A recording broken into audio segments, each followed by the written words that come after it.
वित्त मंत्री ने प्रतिभूति घोटाले के सिलसिले में कहा था कि इस विषय पर राष्ट्रीय बहस होनी चाहिए कि इस प्रकार की गड़बड़ियों के लिए वित्त मंत्री को कहां तक जिम्मेदार ठहराया जा सकता है। इसके पीछे उनका तर्क था कि वित्त मंत्री के नाते उन्होंने सेबी और रिसर्च बैंक के लिए आवश्यक निर्देश जारी कर दिए थे। उनका समय पर उचित ढंग से क्रियान्वयन न हो सकने के कारण इतना बड़ा प्रतिभूति घोटाला संभव हो सका।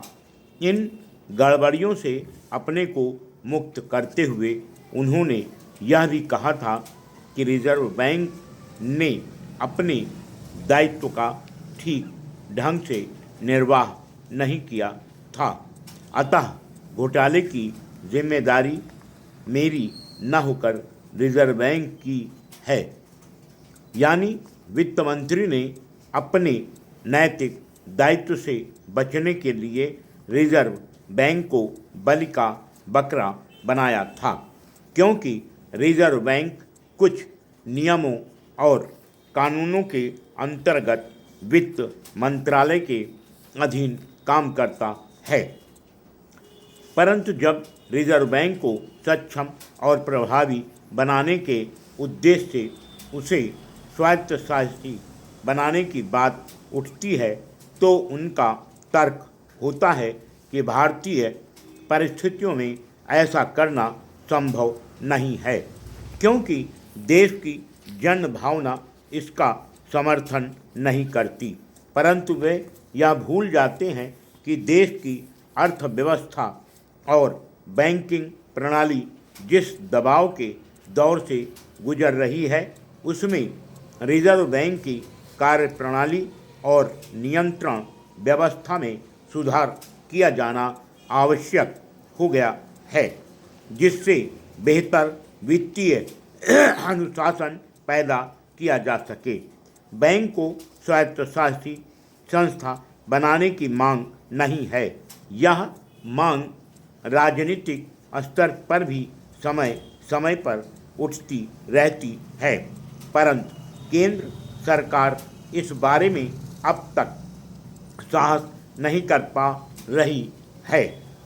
केंद्र सरकार रिजर्व बैंक के माध्यम से ओवरड्राफ्ट और ऋणों को नियंत्रित करके राज्यों पर वित्तीय अनुशासन स्थापित करने की कोशिश करती है, परंतु केंद्र सरकार को रिजर्व बैंक द्वारा की जाने वाली उधारी की कोई सीमा निर्धारित नहीं है। इसी का परिणाम है कि चालू वित्त वर्ष के प्रथम 3 महीनों में न केवल बैंक की उधारी में असामान्य वृद्धि दर्ज हुई, वरन केंद्र का वित्तीय घाटा बढ़ा है। 2 वर्ष की आर्थिक सुधार प्रक्रिया के बीच इस प्रकार की स्थिति पैदा होना किसी के लिए भी चिंता का विषय हो सकता है। रिजर्व बैंक की ताज़ा रिपोर्ट से वित्त मंत्री काफ़ी कुछ सहमत प्रतीत होते हैं।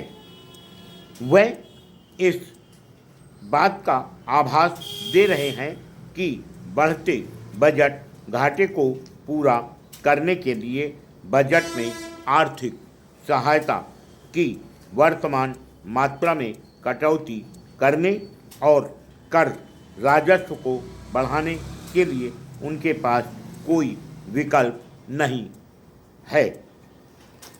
इसके साथ ही आर्थिक सुधार कार्यक्रम को आगे बढ़ाने के लिए राज्यों का सहयोग जरूरी है। वित्त मंत्री का यह कथन इस आशंका को प्रकट करता है, फिर सुधार कार्यक्रम की प्रक्रिया को आगे नहीं बढ़ाया गया। Full stop.